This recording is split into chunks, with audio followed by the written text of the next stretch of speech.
Hello and welcome to my Yu-Gi-Oh channel. So today we're looking at a brand new card that's coming out of the new Ice Barrier structure deck. It's called Vessel Miko of the Ice Barrier. Look at the artwork. I love the design. That's the first thing I noticed about this card. And we'll just cover the effects now. It's a level 4 water attribute spellcaster type effect monster with 1000 attack and 1800 defense. You can only use this card's name's first and third effects once per turn each.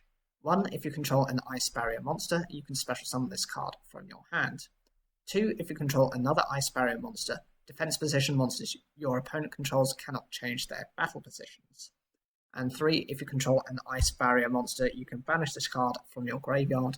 Special summon one Ice Barrier token. It's an Aqua type, water attribute level 1, with 0 attack and 0 defense.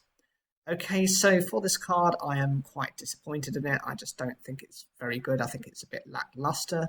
I'll cover what these types of effects are and what they actually mean. The first part, being able to special summon itself. Okay, you can go into the Synchro monster if you want to.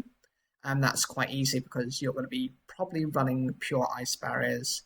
If you've got a tuner on your field, that's it. You go into any of your various Ice Barrier Synchro monsters. You've got Duloran, you've got Brionac, and you've got Trishula, and you've also got the upgrades of those cards as well. There's a couple of them. The second part of the effect is what I would call a kind of stun effect. Some of the Ice Barriers have these, including actually the card that's pictured on it. The fox-looking creature is Defender of the Ice Barrier, whose effect is if you control another Ice Barrier monster, your opponent's monsters with 1600 or more attack cannot declare an attack. Basically, it shuts down your opponent. So from that standpoint, it does make a lot of sense, and it keeps within the theme of how the deck runs. But the problem is most of your opponents aren't going to be running defensive position monsters unless it's a specific theme, and they're going to have ways of triggering effects to get rid of this card to prevent, them being stalled out for the rest of their turns.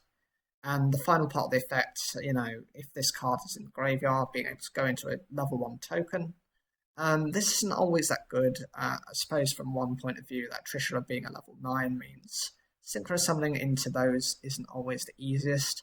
The Ice Barriers have a mixture of levels, but you might not have the various levels required, whether those be in the graveyard, the field, the hand, and drawing into cards more consistently is a massive headache. So this kind of fixes that problem. The downside is, it's a token. If it doesn't get used properly, or your opponent's able to see through that, negate this effect, or do something which causes you problems, then, that's a massive downside of this card. I think it is going to be quite popular just from the artwork standpoint, but in terms of how effective it is, I don't even think it's as good as some of the old support. That's just how I feel.